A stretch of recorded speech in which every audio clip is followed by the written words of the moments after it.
Listen. As always, I don't take these awards too seriously. We all know the Hollywood Foreign Press is just awarding the best campaign of brunches that they got, but let's be honest, they're fun to laugh at, especially when nobody wants Ricky to be there. In a little while, we're going to see a short clip from The Irishman. It's 88 minutes long. Let me explain. Now, compared to last year's broadcast, I think this one was better. Each one of these can technically be logged in on IMDb, and as a live production, I thought it started off strong before Joaquin blamed everything on society. Contrary to popular belief, I don't want to rock the boat, but the boat...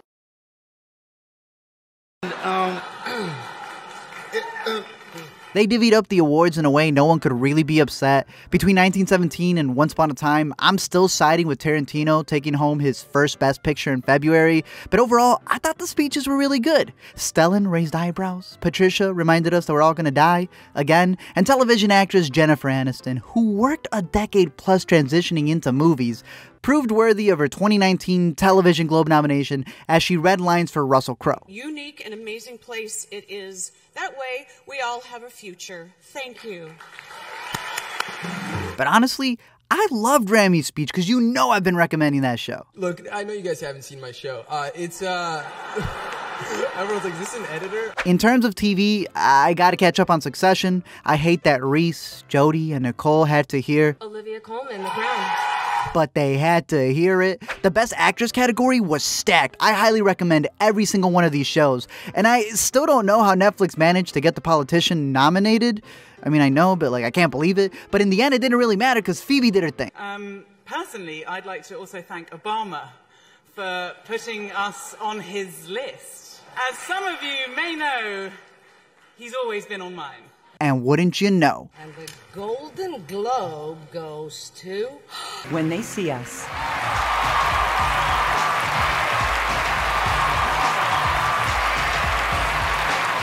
The Best Foreign Film category was also incredible. I highly recommend watching every single one of these. They have each made my personal top films list for 2019, and I would have been happy if any single one of these was called. But after hearing Parasite, I did smile a little extra. 자막, 서브타이틀의 장벽도 아니죠. 한 1인치 정도 되는 그 장벽을 뛰어넘으면 여러분들이 훨씬 더 많은 영화를 즐길 수 있습니다. Once you overcome the 1-inch tall barrier of subtitles, you will be introduced to so many more amazing films. Tarantino took home Best Screenplay, and rightfully so, but again, I think anyone in this category was worthy of it as well.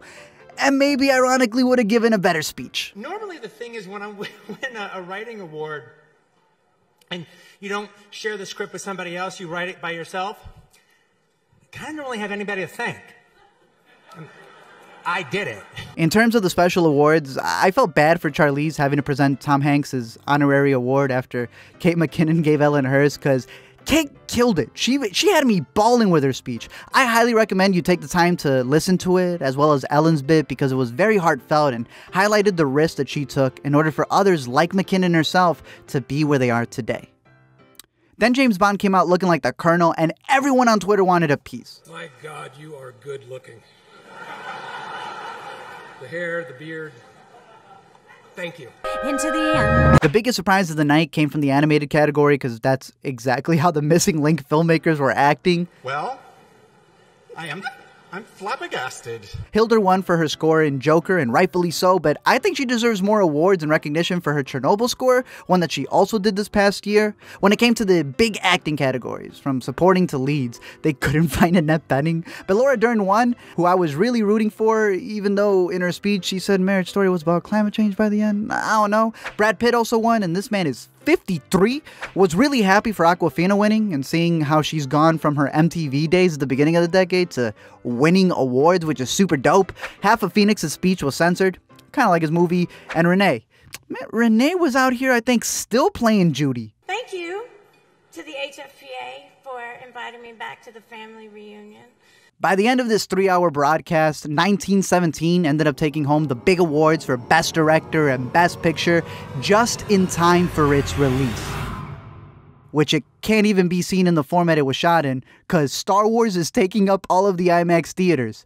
and Star Wars wasn't even shot in IMAX. Thank you guys for watching this video, and I'm curious to know your thoughts down below in the comment section. Man, it's crazy to see the stats from like 2010 and seeing what studios and what like networks were being nominated. Dude, it is just streaming now. It is nothing but. It is only a matter of time till these bad boys are streamed on YouTube, to be honest with you. YouTube already got the World Series, so it's crazy to think, but I thought it was a decent award show. Again, everything that's missing, we know it's because it probably didn't have a campaign to fight for it, so that's why we all like making our own personal top 10s and top lists. But these are the ones that are televised. I think it's always funny to make fun of them and cover them, and I do like when people like Awkwafina are able to win awards, and hopefully people are listening to the foreign broadcasts or the foreign nominations, and hopefully they tune into those. So I'm curious to know your thoughts on this. Let me know your thoughts down below in the comment section. We're gonna see what the Oscars have. I'm still sticking to if they don't nominate my girl, I don't really care to cover them. But other than that, I'm curious to know your thoughts.